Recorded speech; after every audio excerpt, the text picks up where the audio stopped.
Hey there, everybody. Welcome back with the Plat. Today we're talking about Snap.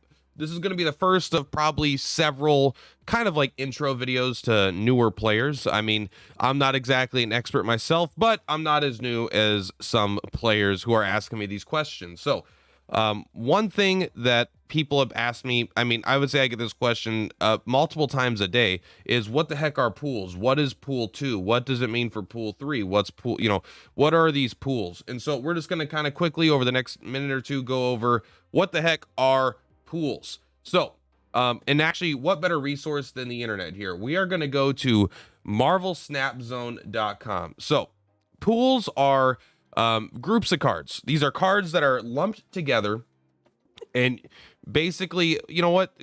Very first thing, let's even go here. So we'll be able to see. I'm going to go down the. Sorry, I got to scroll a long time to get to my first level of collection. I've been getting through it, but as you can see here, you get these cards, right? Boom, boom, boom. So you get your collection level up. You get these cards. These cards are all going to be in pool 1. So, as you level up your collection level, you also get other things, but you get cards. Now,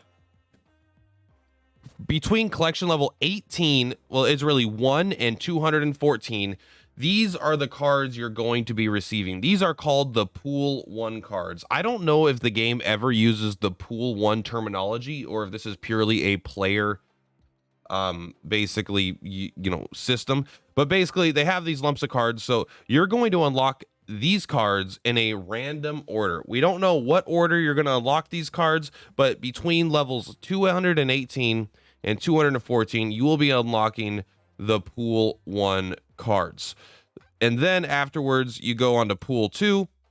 And so between levels 222 and 474, these are going to be the cards that you will unlock. I'm trying to see if there's anything cool. Infinite, that's like probably my favorite one right there. But then, so things change up a little bit, but not really in pool 3. So pool 2 is the smallest amount of cards, and pool 3 is actually the largest. There is a lot of pool 3 cards. The issue is you're not guaranteed to necessarily get cards at this point. You are, but not, like, each individual thing isn't guaranteed to be a card. So once you get the 486, I think you get probably the first card, and then every few whatevers, like you get these caches, you get cards much slower at this point.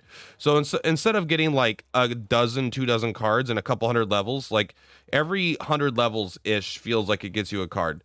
But if we come up here to, I probably could have just exited. But these, you get collector's caches now. Contains mystery cards or currency, so they're not guaranteed to be cards. So you can get currency, but I think you're more likely to get cards once you get up to the reserves up here.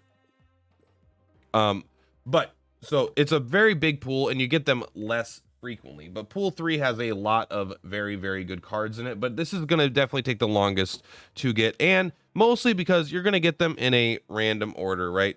So you're not really sure what you're going to get, but eventually you will get them all.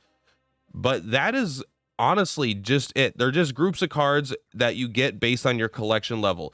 The only important thing to note is, so this is, once you hit a certain collection level, you will have all these cards, but you will acquire them in a random order. But then once you get all of pool 1, you're going to start getting cards from pool 2. Pool 2 is very small. But there are some good ones in here, actually.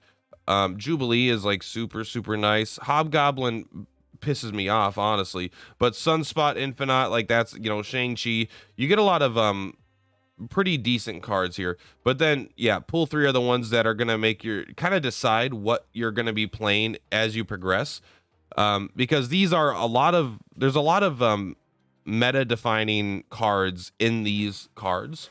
Depending on the order you get, you might be able to make different decks or whatnot, like if you get Hela and Hellcow early on, you got a badass discard deck right there.